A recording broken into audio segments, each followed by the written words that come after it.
Mesdames et messieurs, bonjour et bienvenue dans Zito. L'entreprise s'appuie de plus en plus sur des spécialistes et des experts pour améliorer son management et dénouer ses crises humaines. Aujourd'hui, ils s'appellent consultants, coachs ou encore psychologues du travail.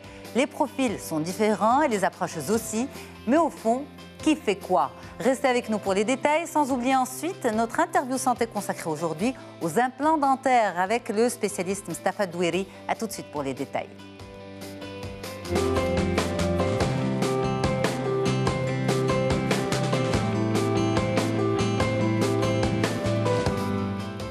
Coach, consultant ou psy en entreprise, qui fait quoi? Un tour de table justement de spécialistes pour répondre à cette question. On en parle avec vous, Dina Hsissine, bonjour. Bonjour. Vous êtes consultante. Oui, parfaitement. À vos côtés, Jaafar Maouni, psychologue, bonjour. Bonjour. Merci d'être là. Merci à vous. Et Amal Hihi, coach international, merci d'être là également, Amal.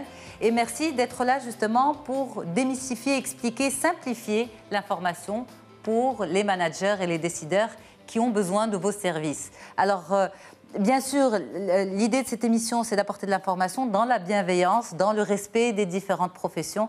Et c'est l'échange premier que nous avons eu lorsque je vous ai contacté la première fois pour ce sujet. Et justement, vous avez tous insisté là-dessus, dans la bienveillance.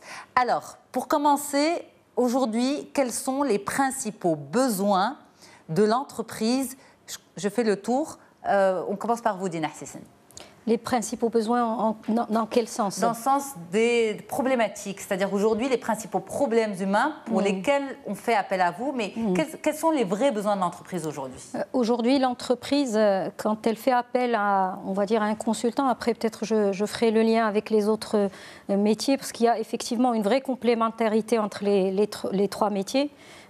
D'où la bienveillance et le respect d'ailleurs, c'est quand elle fait appel à un consultant, généralement, elle n'est pas encore en mesure d'identifier l'origine du problème. Donc elle va appeler un consultant pour un diagnostic. Donc quand elle a un malaise dans la société, elle va appeler le consultant pour un diagnostic. Il se peut que le malaise vienne d'une problématique organisationnelle. On ne sait pas qui fait quoi, la procédure n'est pas claire, etc. Et là, le consultant peut reprendre le relais. D'accord. Alors, par contre, si la problématique est d'ordre managérial, de capacité de gestion d'équipe, de cohésion, etc., là, c'est soit un psychologue, soit un coach, avec des degrés différents de traitement de problématiques, qui vont reprendre le relais sur... Ça peut aussi être fait dans l'autre sens, c'est-à-dire que la société peut faire appel à un coach et qu'ils se disent, finalement, le problème n'est pas humain, on va dire, mais c'est un problème d'organisation. Il faut le régler avec des consultants. Donc, en fait, les principaux problèmes de l'entreprise, ça peut être soit des problèmes humains, organisationnels, de management, c'est ça? Ça peut être aussi des problèmes de moyens. Un manque de moyens peut causer des problèmes problèmes humains, on va dire, de friction et entre les équipes. Bon, les problèmes sont très divers. Il y a des problèmes financiers, mais ce n'est pas notre sujet. Mais aujourd'hui, ce qui génère un problème humain peut avoir une origine organisationnelle. Qui fait quoi? Est-ce qu'on a suffisamment d'effectifs, etc. Comme il peut avoir une origine d'ordre managérial, d'ordre de malaise entre les équipes, etc. Amal Hihi, vous êtes d'accord avec Madame Hsissine? Complètement, complètement. Et je te remercie d'ailleurs de préciser le mot bienveillance, parce que clairement, l'entreprise a besoin d'une diversité d'intervenants avec des expertises tout à fait complémentaires et différentes. Et ce qui est important, c'est de respecter le travail l'un de l'autre. Et là, je parlerai de l'éthique et de la casquette que va porter chacun des intervenants.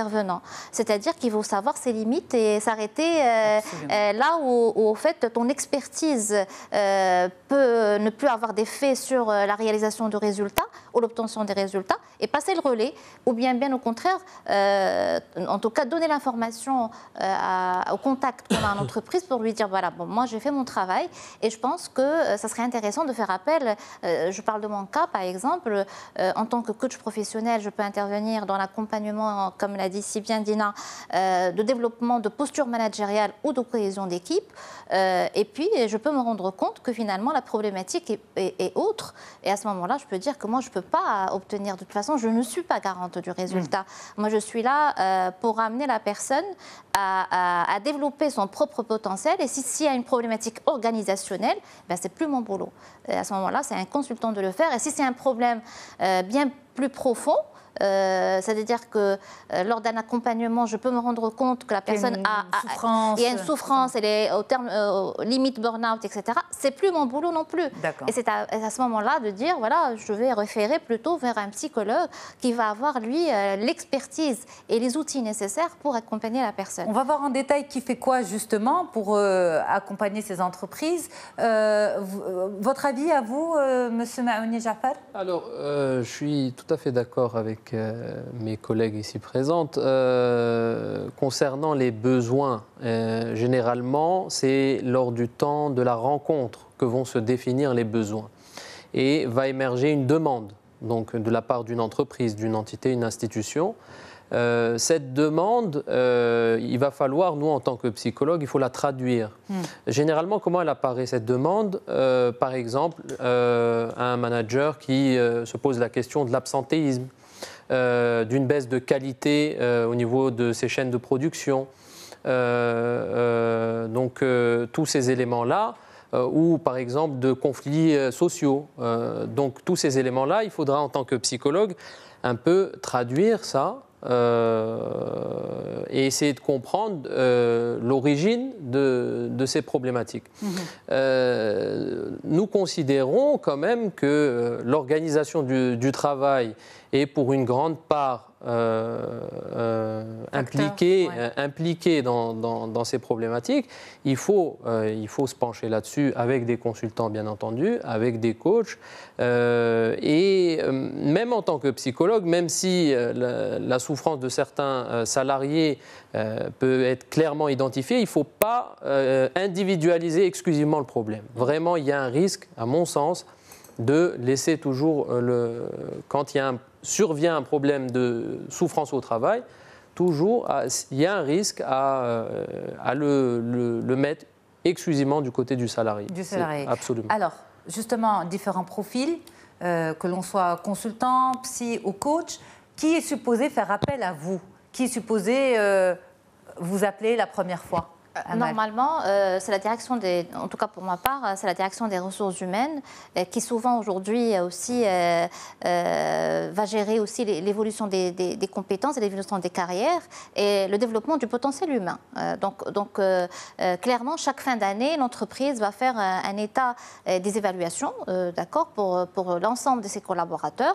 Et pendant ces évaluations, on va détecter qu'il y a des besoins, soit en formation, soit des besoins en accompagnement, pour pouvoir accompagner le collaborateur dans son évolution professionnelle. C'est-à-dire une personne qui était jusque-là cadre et qui va passer plutôt vers un poste de manager avec une équipe beaucoup plus importante, clairement, elle va avoir besoin d'être accompagnée dans cette évolution de carrière. Et à ce moment-là, elle va identifier les actions à entreprendre et quels sont les prestataires à contacter. Donc nous, on est contactés suite à ces évaluations-là. Et puis, ça peut être effectivement soit pour un accompagnement en coaching, soit pour un accompagnement en formation qui est complètement différent, qui sont deux accompagnements très différents.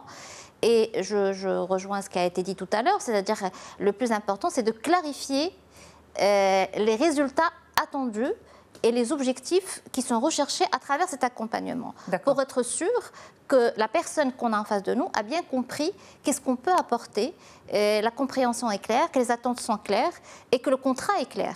Mais alors, qu'il n'y ait pas de frustration. Est-ce que ces personnes qui vous contactent, excusez-moi la question, prennent au sérieux votre accompagnement ou pour certaines entreprises, c'est un budget qui est alloué à l'accompagnement, au développement de l'entreprise. Et donc voilà, on fait appel à X, Y, Z parce qu'on a un budget pour et il faut le faire et parce que ça fait joli. Non, généralement, les entreprises d'abord sont très regardantes, quel que soit le secteur, étatique ou pas, sont très regardantes sur la gestion de leur budget. Donc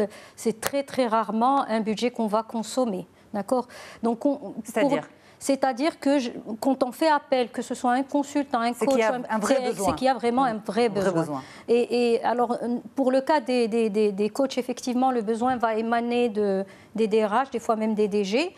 Dans le cas du consultant, pour les petites PME, c'est généralement la direction générale qui va appeler pour une problématique donnée, comme ça peut être la direction organisation dans le cadre d'une grande structure. Mais généralement, on fait appel à un de nos 3 métiers quand il y a réellement une problématique. Sérieusement. Ou une anticipation d'une problématique. Des fois, c'est dans le cadre d'une conduite de changement, pas forcément en réaction à un problème donné. Alors, c'est vrai que, par exemple, le métier de consultant ou de coach sont installés dans le monde du travail. Celui du psychologue du travail, peut-être moins connu, M. Maouni? Vous avez tout à fait raison. Je pense que ces dernières années émerge la possibilité pour les psychologues de se pencher sur ces questions-là. Parce que certains acteurs au sein des entreprises sont sensibles donc, à l'approche du psychologue. Généralement, les personnes qui font appel aux psychologues issus du monde de l'entreprise, ça se fait sur des situations données généralement et par l'intermédiaire par exemple des CHSCT, des services de santé au travail ou des services sociaux au sein des entreprises. Plus rarement, développé au Maroc ? C'est encore vraiment balbutiant selon moi et c'est très rare que des DRH sollicitent des psychologues au sein de l'entreprise pour diverses raisons qui appartiennent à chaque DRH. Parce qu'on ne connaît peut-être pas trop votre métier. Peut-être, effectivement. Et puis, je pense qu'aussi la démarche, quand on fait appel à un psychologue, la démarche peut parfois faire peur. Oui. Il y a une question il y a une crainte. Peut-être un halo d'ignorance par rapport à ce que peut apporter le psychologue. Et puis, on va éclaircir tout ça justement. Un psychologue du travail apporte quoi dans une entreprise? Alors, le psychologue du travail, il peut apporter donc beaucoup de choses. Déjà, moi je pense que le psychologue se réfère à un code de déontologie. Ça, c'est très important. Pourquoi je le dis? Si vous me permettez, je vais citer l'article inaugural du Code de déontologie de la profession des psychologues, qui a été réactualisé en 2012. Donc, le respect de la personne dans sa dimension psychique est un droit inaliénable. Sa reconnaissance fonde l'action des psychologues. Cette phrase-là, pour moi, elle est lourde de sens. Et véritablement, il s'agit quand même de défendre la subjectivité, même au travail.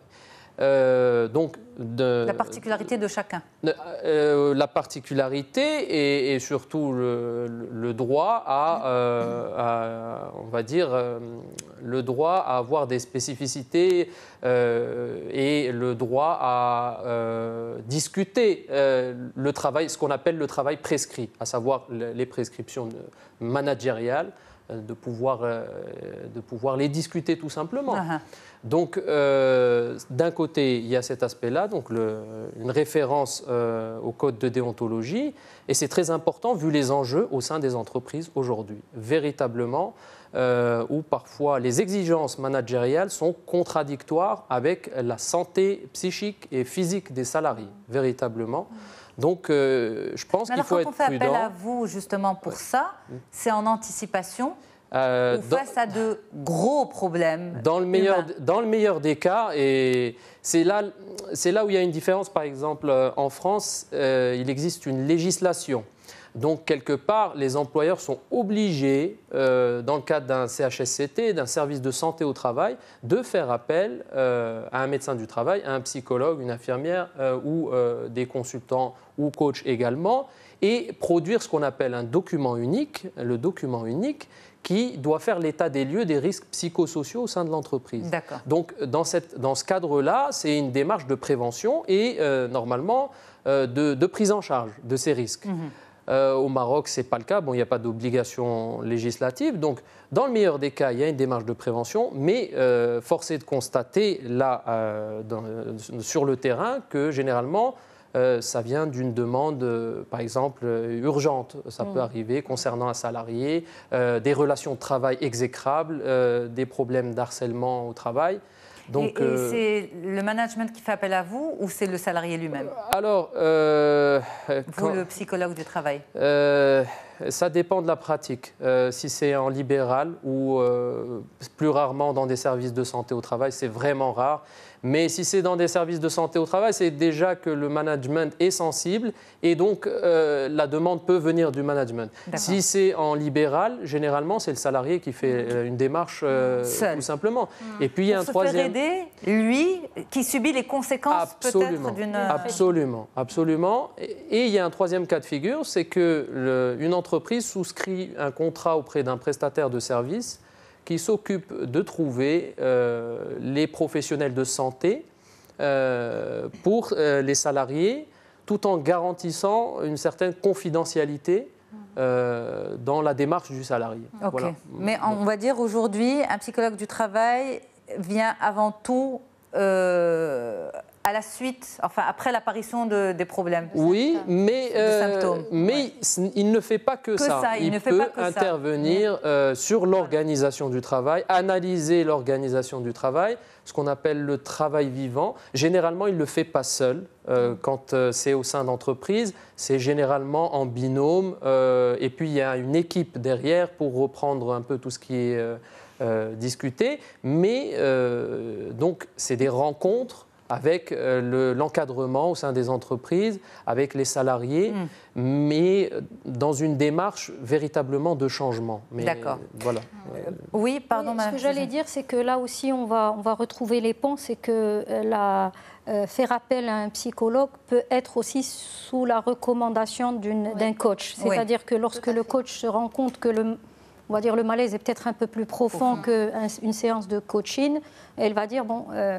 on a intérêt à faire appel à un psychologue de travail. Alors, le coach, justement, c'est, on va dire, domaine d'action pour améliorer le côté humain, relationnel au sein d'une entreprise. En quoi est-il différent de celui du consultant? Alors, la différence, comme l'a dit Dina, le consultant, il vient avec une expertise. Il a une expertise métier, donc il vient pour diagnostiquer un état actuel, et puis donner des directives, proposer des stratégies et proposer soit une réorganisation, soit une restructuration. En tout cas, il vient avec des solutions et puis ça peut aller jusqu'à la mise en œuvre de ces solutions-là et l'accompagnement de l'entreprise dans la mise en œuvre. Le coach, lui, il ne vient pas avec son expertise du tout parce que quand il accompagne une personne, la personne est experte dans sa vie. C'est-à-dire qu'il part du principe... Une personne ou une entreprise? Ou une entreprise ou une équipe. C'est-à-dire qu'il ne vient pas pour partager une expertise, il vient avec, je dirais même pratiquement un prérequis de dire que la personne que je vais coacher ou l'équipe que je vais coacher a le talent nécessaire, a les ressources nécessaires, a les compétences nécessaires pour pouvoir atteindre un objectif, soit de développement individuel, c'est-à-dire souvent... Il y a des hauts potentiels qui sont, je dirais même, c'est un mindset aujourd'hui qui est en train de s'installer dans les entreprises marocaines, de dire que si on détecte des hauts potentiels qui demain vont occuper des postes quand même importants en entreprise, il va falloir les accompagner dans le développement de... Ça se fait maintenant? Ça se fait, ça se fait. Et donc, le coach vient justement, je dirais même, je vais vous poser une petite question, est-ce que vous avez déjà vu un arbre rétrécir? S'il est malade, peut-être, non? Oui, mais au fait, la nature, tout ce qui est aliments naturels, par nature, est appelé à se développer, à s'épanouir, à grandir. Et l'être humain, c'est pareil. Et donc, le coach joue un peu le rôle de jardinier. C'est-à-dire qu'il va venir pour prendre soin de cette personne, pour pouvoir enlever les herbes mortes, pour pouvoir permettre aux différentes branches de mieux respirer et finalement permettre à cet arbre de s'épanouir en utilisant ses propres ressources. Aucun jardinier ne va obliger un arbre à grandir.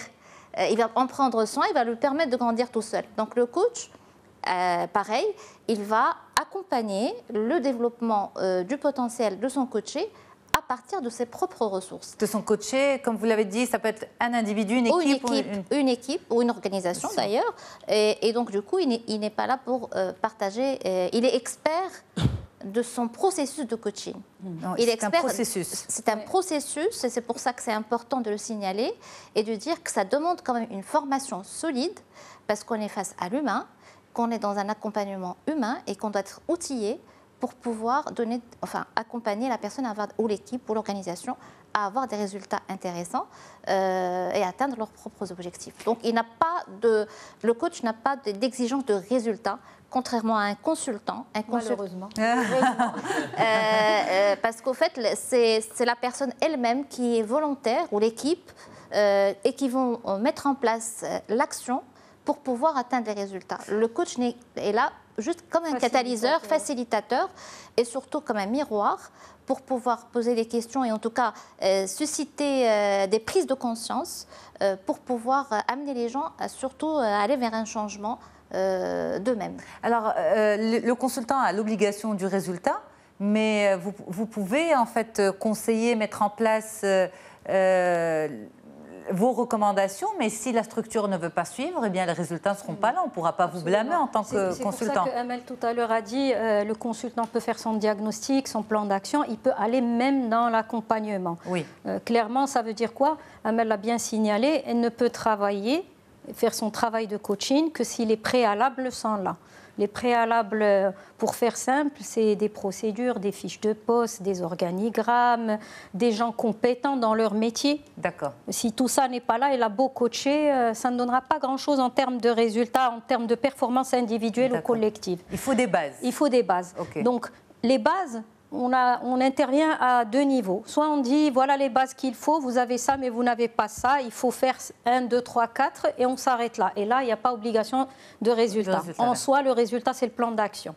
Soit on est obligé et contractuellement jusqu'à la mise en œuvre de ce plan d'action, et là, l'obligation de résultat est là, en termes de mise en place du plan d'action, mais aussi en termes de performance de la structure. Et c'est là où on a aussi, intrinsèquement, on doit dire, attention, là on est en train de faire, mais il y a aussi des équipes qui doivent être coachées sur un certain nombre de choses, sinon notre résultat ne pourra pas être atteint. Et vos directives, entre guillemets, ne pourront pas être... ne seront pas suivis. Ne seront pas suivis, voilà. Donc en fait, au bout d'un moment, c'est bien d'avoir une synergie entre les différents métiers. Mais souvent, ça existe souvent des synergies entre consultants et coach, parce que souvent, nous, on intervient suite à un diagnostic qui a été fait par un consultant, et voire même par un plan d'action défini par un consultant. Souvent, c'est le cas. Donc c'est clair qu'il y a cette complémentarité qui est là, et parfois même, on va même jusqu'à discuter avec les consultants pour nous briefer sur l'organisation, pour nous briefer sur comment ça se passe, sur l'état d'esprit, sur le contexte, sur tout ça, parce que ça nous permet aussi d'avoir plus d'éléments pour pouvoir... Est-ce qu'on remporte un marché par appel d'offres dans ce milieu-là? Ça dépend des domaines. Quand on est dans le domaine étatique, c'est par appel d'offres. Même pour ça, pour le oui, que ce soit pour le coaching en tant que prestation en elle-même ou dans le cadre d'une mission globale d'organisation ou d'accompagnement d'une structure. Comme ça peut être du gré à gré, notamment dans les établissements privés. Même les établissements privés, des fois, font des consultations, pas forcément des appels d'offres, donc c'est moins rigide, il y a moins de contraintes. Donc, ça peut se faire d'une manière ou d'une autre. Voilà. Mais par exemple, le consultant ne va pas orienter directement vers un psy du travail? Très rarement. C'est plutôt le coach qui va faire un accompagnement et dire, attention, c'est peut-être un peu plus... Par contre, le consultant, dans le cadre de son plan, peut faire... comme recommandation la mise en place d'un service de santé.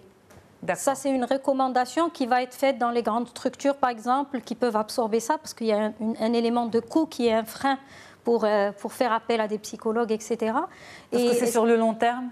C'est sur le long terme, oui. Ouais. Même le coaching peut être plus ou moins, mais c'est un moins long terme. Ça aussi, c'est une différence entre les deux. Mais ça peut faire partie... Des recommandations, mais pas d'orienter un individu, un groupe vers un psychologue, mais plutôt de dire qu'il faut mettre en place un service de santé avec un psychologue, un médecin de travail, une infirmière, etc. Alors, il reste différents points qu'on va traiter juste après la courte pause. On a peut-être les limites et les points forts de chaque profil. Et puis aussi, si on peut évoquer les dérives, et puis comment faire le bon choix. Ça aussi, ça serait intéressant. Je tiens à vous remercier Dina Hsissine, Jafar Maouni et Amal Hihi. Et puis on retrouvera le docteur Mustafa Douiri, qui est spécialiste en maladies de la gencive et en implantologie, juste après cette courte pause. Restez avec nous, on revient tout de suite. De retour sur ce plateau de professionnels du mieux-être en entreprise. On en parle avec différents spécialistes, coachs, consultants ou psy en entreprise. Qui fait quoi? Dina Hsissine, Jafar Maouni et Amal Hihi sont là pour répondre à toutes ces questions. Vous avez justement défini en première partie, on va dire, le profil de chacun de vous. Ce que normalement chacun a la possibilité de faire ou pas. Et puis, ça serait bien aussi là vraiment d'accentuer sur chaque profil, que l'on soit coach, consultant ou psy, les limites et les points forts vraiment de chaque profil. Jafar Maouni, on commence par vous. Très bien. Je vais commencer effectivement par les limites de la profession. Et comme vous disiez, madame, au sujet donc, de la déontologie, c'est important de connaître ses limites. Bien entendu, en tant que psychologue, on est amené à recevoir des personnes à titre individuel, mais qui interviennent dans une organisation. Donc, une entreprise, par exemple. L'expertise du psychologue va, à un moment donné, s'arrêter là où va commencer celle du consultant, par exemple, vu qu'il connaît généralement davantage le milieu de l'entreprise. Oui. Donc, de ce point de vue-là, c'est une des limites à l'action du psychologue. Maintenant, je vous donne un exemple. Vous avez dit tout à l'heure, en première partie, que souvent, l'individu vient vous voir en cas de malaise. D'accord, vous mettez en place peut-être un processus de soins avec le patient, une thérapie pluridisciplinaire généralement aussi, avec médecin ou autre. C'est jamais seul, le psychologue. Mais cet individu, ce patient, évolue dans un milieu, dans son entreprise. Et donc, quand il revient dans son entreprise, il est confronté à son problème professionnel qui l'a amené à vous. Est-ce qu'à ce moment-là, vous prenez contact avec l'entreprise, vous essayez de... Alors, exactement, vous faites très bien de souligner ce point. Non, le psychologue, quand il reçoit quelqu'un en libéral, il ne prend pas contact avec l'entreprise. Premièrement, parce que c'est une démarche qui doit respecter le secret professionnel, donc c'est à titre libéral, donc c'est le patient choisit cette démarche-là. Deuxièmement, ça n'a pas d'intérêt dans ce sens-là. Je pense vraiment, justement, les limites quand on reçoit un patient au cabinet, c'est justement, on ne peut pas aller voir l'employeur, on ne peut pas se rendre dans l'entreprise. C'est là où, à mon avis, c'est pour ça, enfin je le dis, je le répète, même la dernière fois je le disais chez vous, c'est l'apport de la législation par rapport à la santé au travail. C'est là où, à mon avis, il y a de grandes choses encore à faire. Pour donner des recommandations sur les professionnels qui sont susceptibles d'intervenir en entreprise, véritablement. Donc, nous, on constate, quand on reçoit quelqu'un en cabinet, on constate, on prend en charge, mais malheureusement, on n'a pas la main sur l'entreprise en question. Vous vous sentez parfois désarmé ? Certainement, mais bon, aussi, je crois qu'il faut être prudent. Le salarié lui-même peut être ambivalent par rapport à son entreprise et il ne souhaiterait pas qu'un psychologue aille discuter de certaines problématiques avec sa hiérarchie.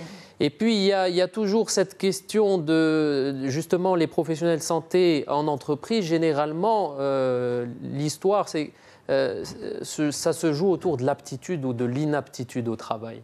Et c'est pour ça que c'est difficile en tant que professionnel de santé de trouver une place dans l'entreprise.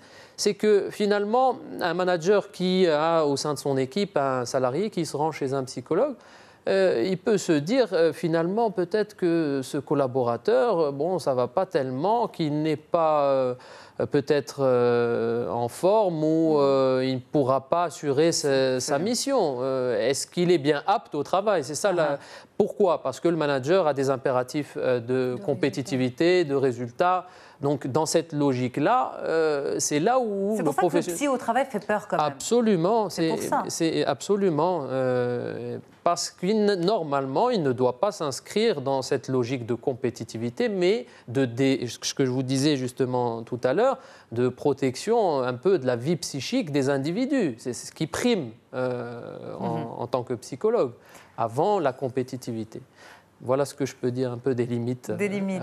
Alors, je reviens à Amal Hihi pour le coaching. Est-ce que les limites d'un coach, ça serait d'essayer de faire un diagnostic de la situation? Alors, les limites du coach, d'abord, lui, il ne fait pas de diagnostic de la situation. Est-ce qu'il pourrait être amené, est-ce qu'il penserait pouvoir faire une... On va dire que ce n'est pas très déontologique, plutôt. Du tout, parce que c'est très important de souligner ça. Je rejoins tout à fait ce que vous dites, parce que aujourd'hui, malheureusement, ce sont des métiers qui ne sont pas encore cadrés, qu'il n'y a pas de cadre légal pour l'exercice de ces métiers. Et donc, du coup, c'est un peu galvaudé. Ça vient justement décrédibiliser le métier, qui est quand même un métier très noble et qui s'appuie sur une éthique et une déontologie très forte. Aujourd'hui, le métier est régi par une association internationale qui se base aux États-Unis, qui est l'International Coach Federation, ICF, et qui a défini, si vous voulez, le code déontologique et éthique de l'exercice du métier. Et tout coach certifié ICF doit absolument adhérer à ce code éthique et déontologique. Il y a une vingtaine d'articles dans ce code éthique. C'est une adhésion purement morale. C'est une adhésion morale, mais pas que. C'est-à-dire que, bien sûr, c'est une adhésion morale, mais une fois qu'on est engagé, c'est-à-dire la personne qui fait partie de cette organisation, une personne a la possibilité d'avoir recours à cette organisation et qu'elle ne soit plus répertoriée comme coach international. Il y a cette possibilité. Bon, ça donne quand même plus ou moins un cadre.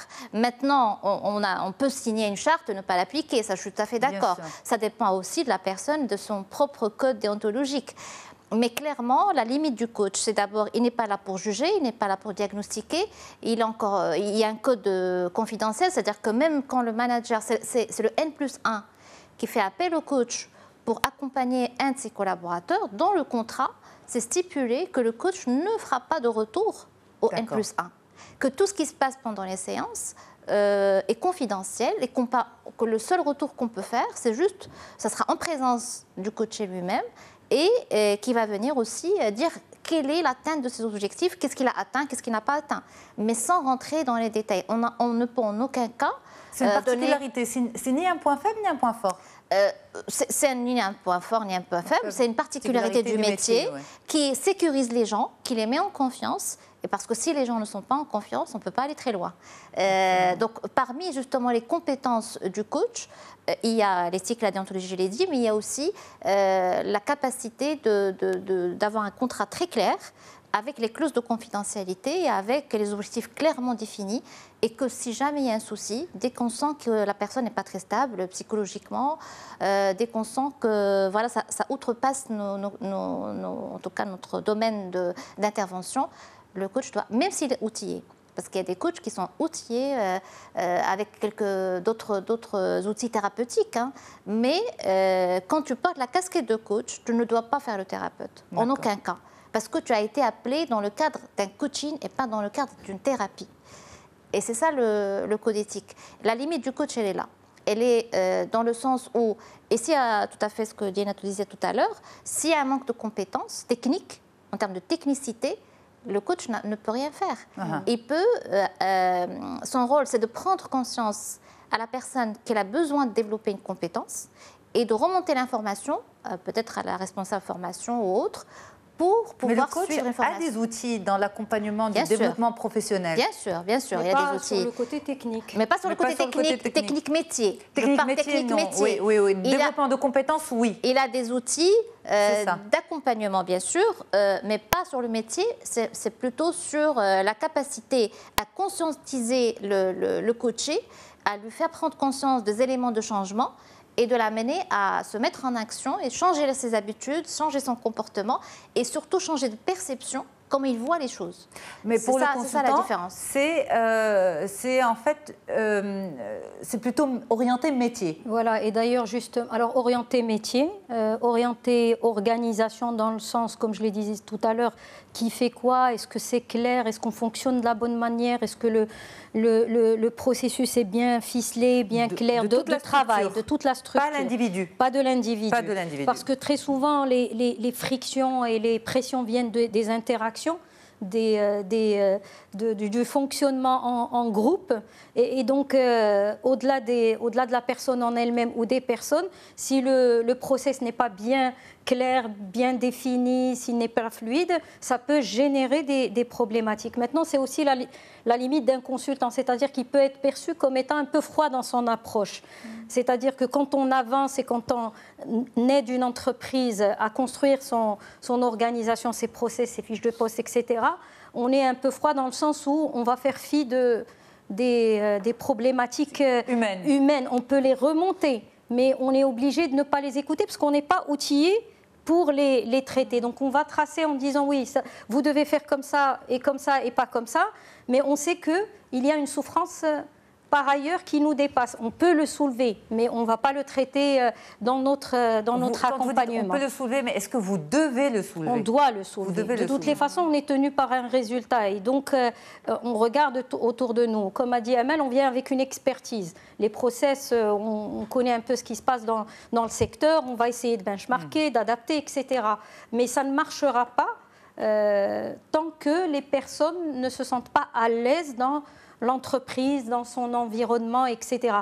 Donc, c'est comme si on réglait un problème, mais de toutes les façons, ce n'est pas fini. Et ça, c'est un peu notre limite dans notre démarche. Et on peut des fois être perçu comme étant froid dans cette démarche. Mais si vous proposez justement l'accompagnement du coach, ou si le coach propose l'accompagnement du psy du travail éventuellement, les choses se passent de manière plus fluide. Plus fluide, mais généralement, il y a un décalage entre les deux. C'est-à-dire que au moment où on détecte le malaise, on va dire, qui est hors cadre du process, qui ne va pas être réglé par le process une fois qu'il sera optimisé, bien tracé, etc., entre ce moment-là et le moment où l'action de coaching va être faite, il se peut qu'il y ait un décalage de 4-5 mois. Et donc, du coup, les gens peuvent sentir une frustration, c'est-à-dire qu'ils vont se dire, bon, finalement, ça ne marchera pas parce que nous, on n'est pas contents de X, Y, on a ramené une équipe, mais finalement, ça ne sert pas vraiment. Ça ne sert pas vraiment à grand-chose. Ça ne nous règle pas notre problème. Oui. Voilà. Mais alors, dans ce cas-là, il faut que toute la machine se mette en place très rapidement si on veut optimiser le travail du consultant. Absolument. Merci beaucoup à tous pour vos expertises, de venir partager avec nous vraiment en toute transparence vos métiers et puis ces métiers qui font que les crises humaines peuvent se dénouer dans les entreprises et aussi qu'il y ait beaucoup plus de chiffres. Au final, c'est pour ça, en fait. C'est pour la qualité de vie au travail. Et pour la qualité de vie. Et je crois que la qualité de vie au travail influe sur la qualité du travail. Ouais, véritablement. Et aujourd'hui, les plus grandes entreprises ont pris conscience de ça.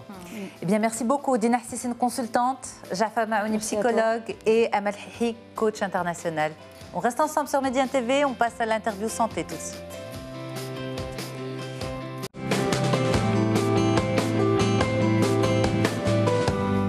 Et donc on enchaîne tout de suite, comme promis, avec notre interview santé consacrée aux implants. On en parle avec vous, Dr Moustapha Douiri. Bonjour. Bonjour madame. Vous êtes spécialiste en maladies de la gencive et en implantologie dentaire. Et donc avec vous, on va essayer de comprendre le fonctionnement des implants, à quel moment on y a recours, etc. Alors pour commencer, Dr Douiri, un implant dentaire, c'est quoi au juste ? Un implant dentaire est assimilable à une racine artificielle qui est incrustée dans de l'os du maxillaire, c'est-à-dire le maxillaire supérieur ou le maxillaire inférieur. Voilà. Donc c'est une racine, tout simplement ? C'est une racine. Et la partie visible ? La partie visible, c'est la partie qui est faite par le pilier et la couronne, qui sera faite sur l'implant dentaire. D'accord, donc un implant, ce n'est pas ce que l'on voit. Un implant, non, absolument pas. On n'est pas supposé le voir. C'est exactement comme une racine dentaire. Et cette racine, c'est une vis en titane, qui est incrustée à l'intérieur de l'os et qui forme la racine de la dent naturelle. Et en fait, après, on va venir la compléter par un pilier et une couronne ce sera la couronne définitive. La couronne définitive, c'est la dent définitive, ce qui ressemble à une dent. C'est la suprastructure dentaire. La suprastructure dentaire, c'est-à-dire ce qui ressemble à une dent. Tout à fait. Absolument. Tout à fait. Alors, c'est pour qui cet implant dentaire?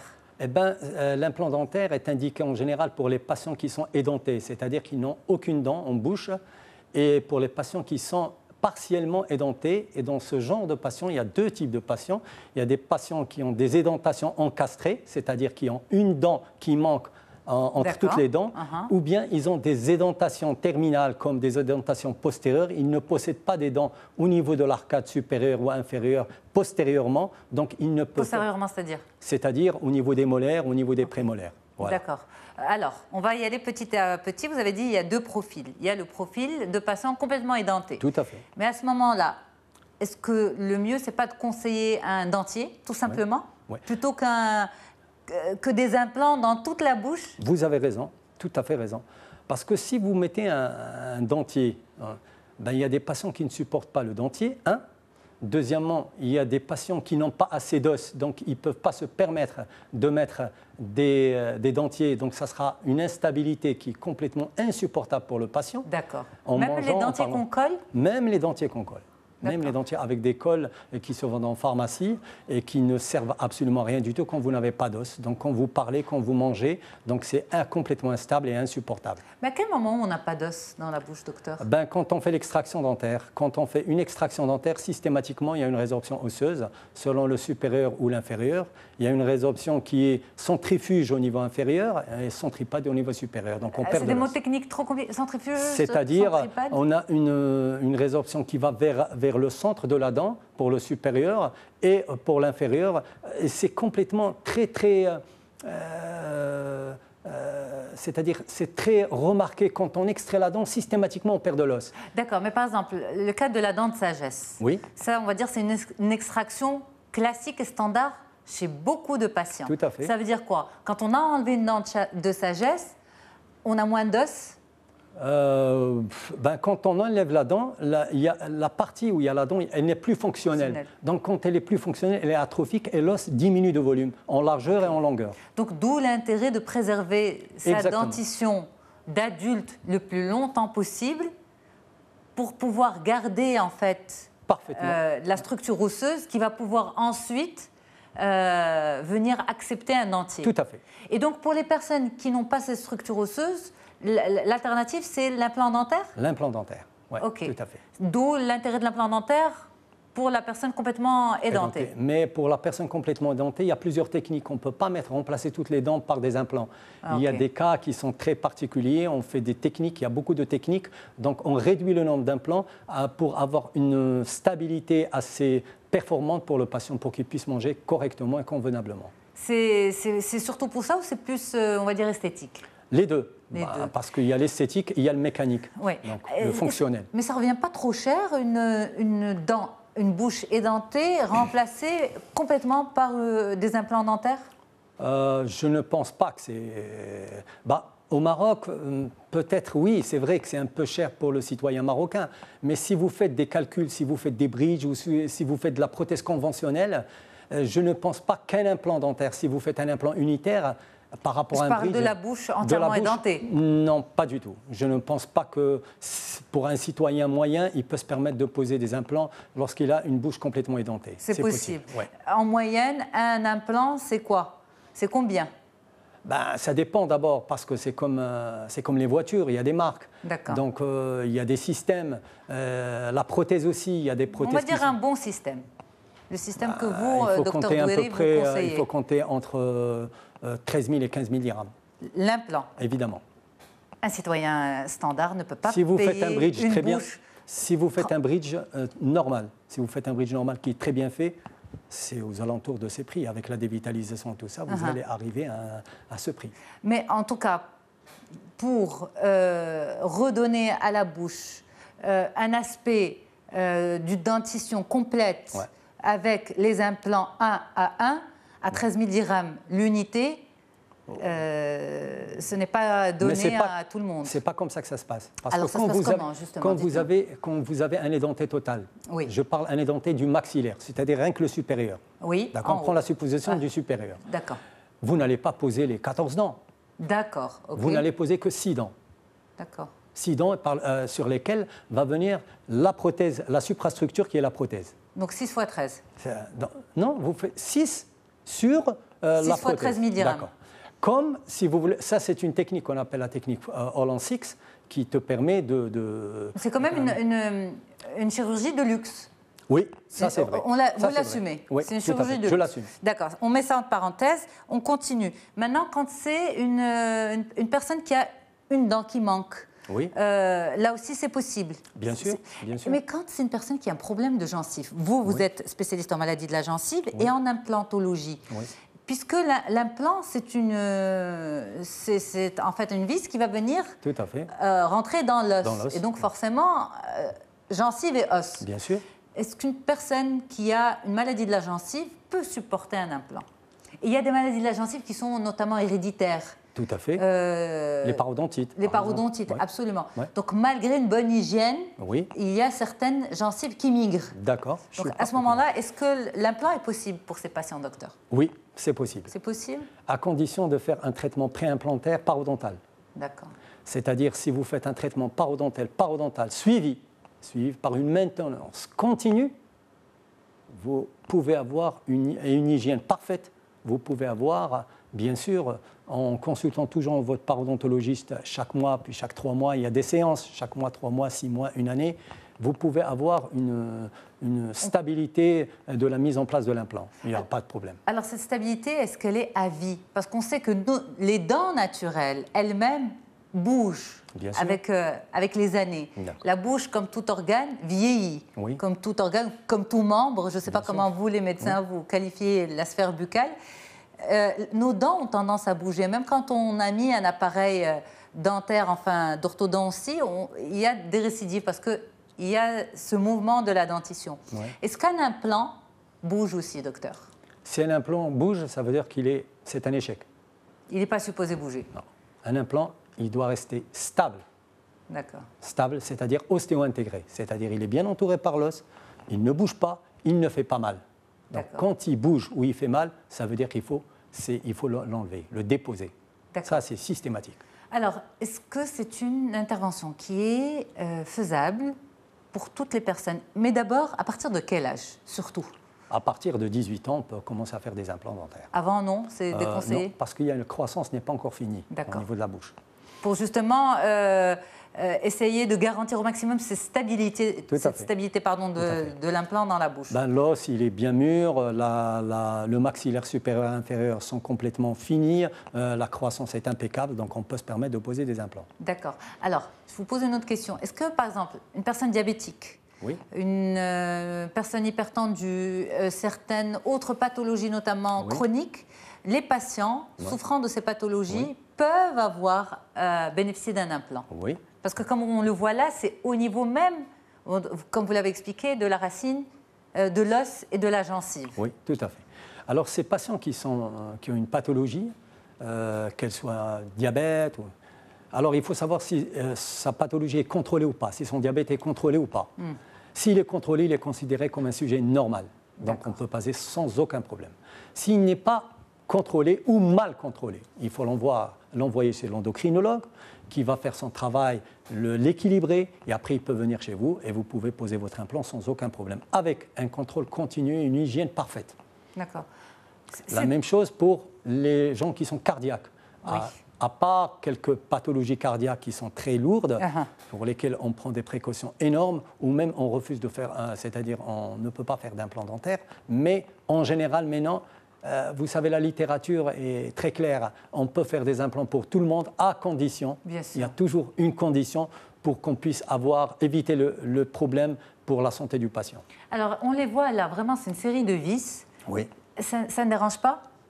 Absolument, ça, on ne le voit pas du tout. On ne le voit pas du tout. On ne voit pas du tout Une ça. fois qu'il y a la Ça, couronne. ça, c'est ce qui est en dessous de la gencive. Ce que vous voyez ici, c'est complètement L'implant, ça c'est l'implant, Oui. mais c'est un implant, on ne va pas rentrer dans les termes techniques parce que c'est des implants qui ont une connectique qui est externe, et il y en a d'autres qui sont en connectique qui est interne. Ce que vous voyez ici, celui du milieu, il a une connectique externe et l'autre, il a une Oui, connectique interne. absolument, on le Donc, et vous voyez sur cet implant, voilà, sur cet implant, vous voyez que l'implant, il est à l'intérieur de l'os, et par-dessus de l'implant, vous voyez, en sortant de la gencive, il y a un pilier qui est en titane, qui vient s'incruster, qui vient se visser sur l'implant. Et sur ce pilier, on vient poser notre couronne.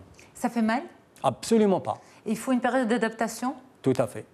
Tout à fait. Il faut, quand on place un implant, en général, il faut une période de 2 mois et demi à 3 mois pour commencer à poser la prothèse.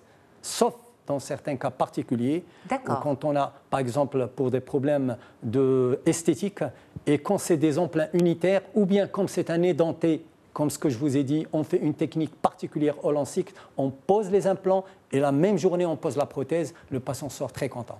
D'accord. Et quand vous dites qu'il faut en moyenne 2 à 3 mois pour placer la prothèse, vous mettez quelque chose entre-temps pour ne pas laisser le vide? Oui, bien sûr, on met des provisoires. Des provisoires. Mais lorsque vous installez l'implant et la couronne provisoire, est-ce que la personne ressent une gêne? Est-ce qu'elle ressent une douleur? Est-ce qu'elle peut ressentir une inflammation au niveau de la gencive? Parce que c'est un corps étranger quand même. Oui, mais quand vous mettez un implant, quelle est la différence entre un implant et une dent?